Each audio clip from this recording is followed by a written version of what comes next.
Towering from the sun-baked banks of the Aunala River, against a backdrop of ochre cliffs and the snow-dusted peaks of the High Atlas, Aït Benhaddou is more than a cinematic icon. It is a palimpsest of Berber history, written not on paper, but in earth and straw.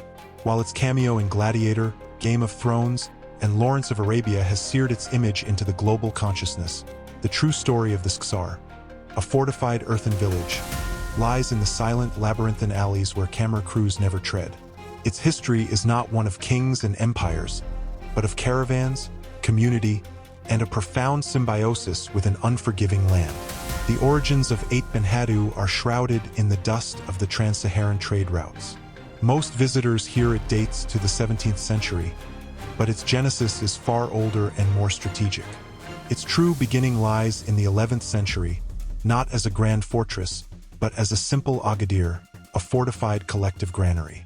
The Amazigh, Berber, tribes of the Aunala Valley, living in scattered duars, small settlements, needed a secure, communal vault to protect their most precious commodities: barley, wheat, almonds, and argan oil from raids and the elements.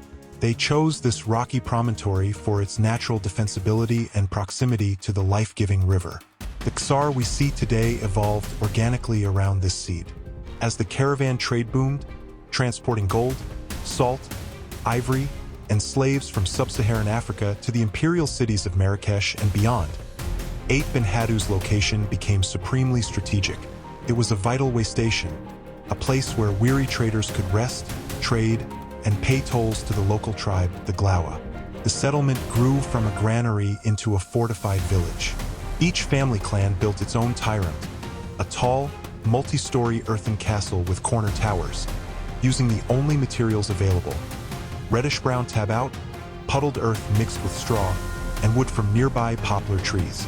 These structures were not built to be beautiful, but to be functional. Thick walls for insulation, few small windows to guard against the sun and attackers, and interconnected rooftops that allowed defenders to move across the entire village unseen. What is rarely understood is that Aït Benhaddou was not a single, cohesive fortress, but a constellation of familial citadels. The maze-like passages aren't random. They delineate the social and familial boundaries of the community.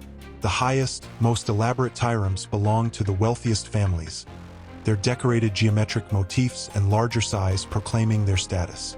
The architecture is a direct reflection of social hierarchy and communal defense. Its decline began in the 20th century with the death of the caravan trade and the French protectorate establishing new, modern routes. The last families moved across the river to the more accessible modern village in the 1960s, leaving the Ksar to the spirits and the swallows. Its rediscovery came not through archaeologists, but through directors. In 1962, David Lean used it as a stand-in for Jerusalem in Lawrence of Arabia, recognizing its timeless, almost biblical grandeur. This began its second life as Hollywood's fortress.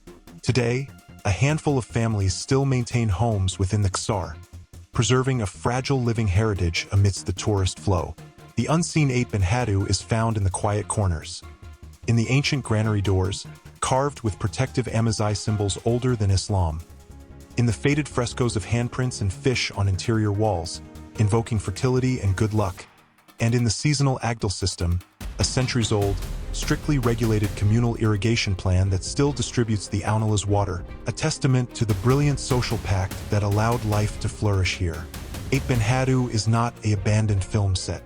It is a monument to Berber ingenuity, a fortress built not for a sultan, but for sacks of grain and the safety of families. Its walls tell a story of commerce, climate, and community. A story written in mud, preserved by the dry desert air, and now, protected not just by UNESCO, but by the enduring legends of the silver screen.